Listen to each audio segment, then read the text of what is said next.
Well, I think we know why we're here. Let me just say, I was so deeply moved by the president's powerful and poignant statement, which was truly courageous and visionary. President Biden has been one of the greatest, most courageous, and consequential presidents of American history.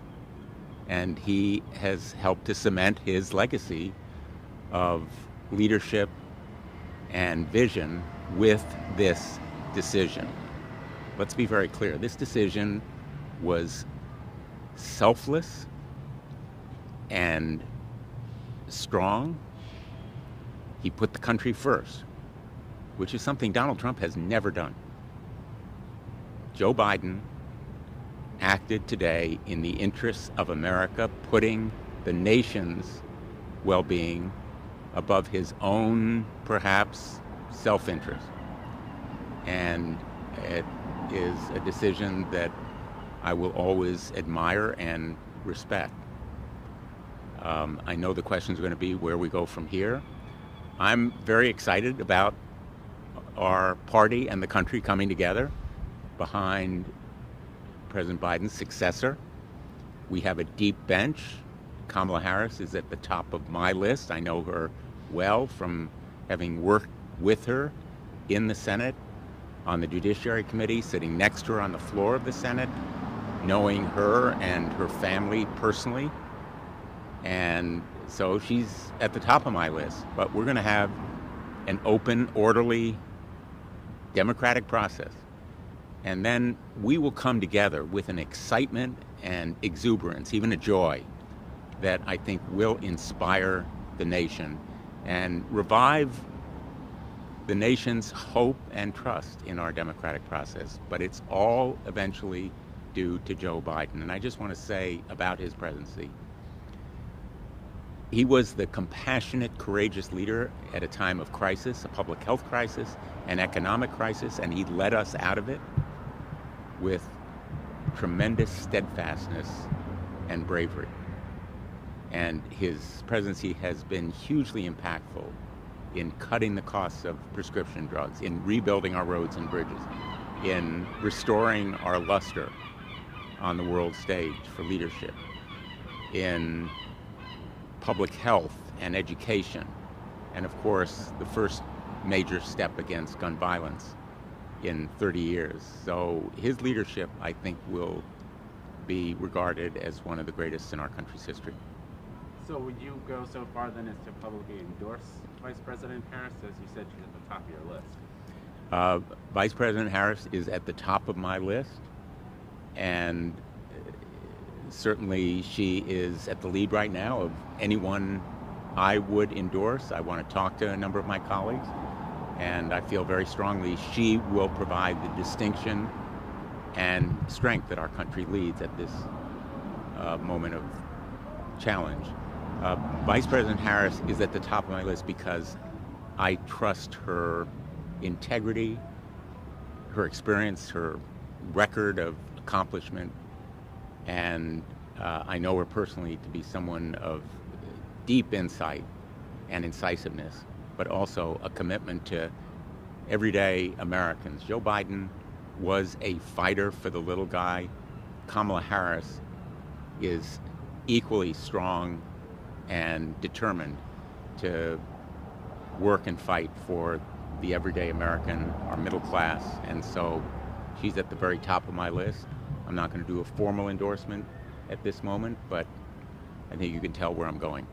So House Speaker Johnson said that basically this maneuver now, sending it to the delegates to endorse a new presidential candidate, that it essentially is going back to the days of backroom deals, and that 14 million people are essentially been subverted. That's what House Speaker Johnson says. What's your response to that? I have a number of four-letter words I could use, but the best one is bunk. I think it is completely graceless and unfortunate that at this moment some Republican leaders are stooping and going in a race to the bottom, apparently. This process will be open and orderly and responsive to the delegates and to all Americans who elected them. And that is going to be the nature of our process. And how about the idea that if the president doesn't think he is the most effective person to campaign to win the presidency, many are asking why should we be confident in his ability to actually be the president if he himself doesn't think he can effectively campaign for the job?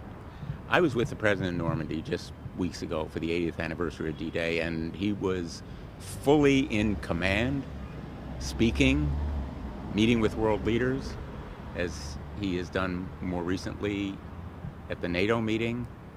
He is fully capable of being the extraordinarily distinguished and determined leader he's been for the last 3.5 years. Campaigning for office and holding office are two very different challenges, as we know. And I respect the president for wanting to focus on doing the best he can in this office without the distractions of campaigning for re-election to the office.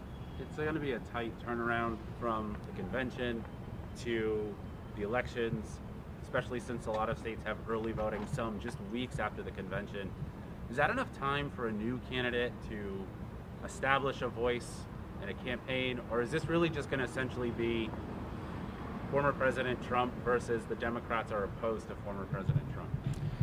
I think a lot of this election will be about President Trump because he's always been about himself first, in contrast to the president, who has put the nation first and has fought for Americans instead of fighting for himself, as Donald Trump has done. I think elections are always about the future, but I think that the last 3 years are a profoundly important and impactful record of accomplishment that we will want to continue as part of President Biden's legacy. So I think that we have more than enough time to bring the party together and bring the country together. Both are so important. And I'll be honest, I think you will see an outpouring of excitement and exuberance, a unity, a sense of purpose that I think is going to really ignite the nation very, very quickly. And I'm feeling it right now as I talk to people. The phone is blowing up with people who are just filled with excitement about this upcoming election, and it's the same excitement that I feel in having someone like Kamala Harris represent the Democratic Party against an alternative who is truly an existential threat to our nation. So it sounds like we've seen the polling trajectory in the last few weeks not be going in a good direction for Democrats. Do you view this change as sort of a turning point in this race? To borrow a phrase, are Democrats now sort of unburdened by what has been and looking forward towards what can be in this election?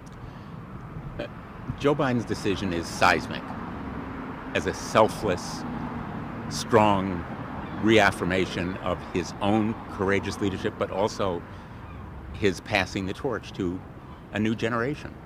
And I think that we will see that seismic impact in poll numbers, in feeling of Americans about candidates and about themselves, because I think Joe Biden will revive in people that kind of sentiment that they should be caring what they can do for the nation, not what the nation can do for them. And I think that's a great kind of cause for excitement among young people, among a lot of people who may feel they've been shut out or shut down. Senator, just your message to voters who are now unsure of where exactly the direction that the Democratic Party is going. We will be the party that fights for women's reproductive rights, fights to cut inflation and the cost of prescription drugs, fights for opportunity for everybody, and fights for the values and principles, the norms of law and respect for the rule of law and our democracy, and not for extolling insurrectionists who threaten our democracy. We will accept the results of this election, unlike Donald Trump, who rejects the idea that the results of elections should be accepted. The fact expect that Vice President Harris can inherit the campaign apparatus, the money, everything that was going towards President Biden's re-election bid. Should that be something that delegates think about? Are you concerned that if they pick somebody else, what it would mean to have to start over this late in the campaign? I think the Democratic Party is going to pick its presidential candidate on the merits. Who is the best qualified, who has the most experience, who embodies the values and principles of America, as well as Democrats. And I think we will be strongly united behind that kind of exciting mission, truly a mission to save the nation from an existential threat to our democracy, protect women's reproductive rights, continue to make an economy that works for everybody.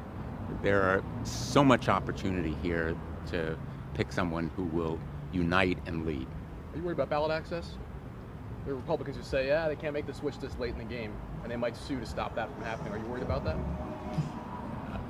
At this point, my focus is on the day of this decision, and we're going to have an election, and I'm hoping and assuming it's going to be a free, fair, orderly, open, democratic process going forward. Thank you.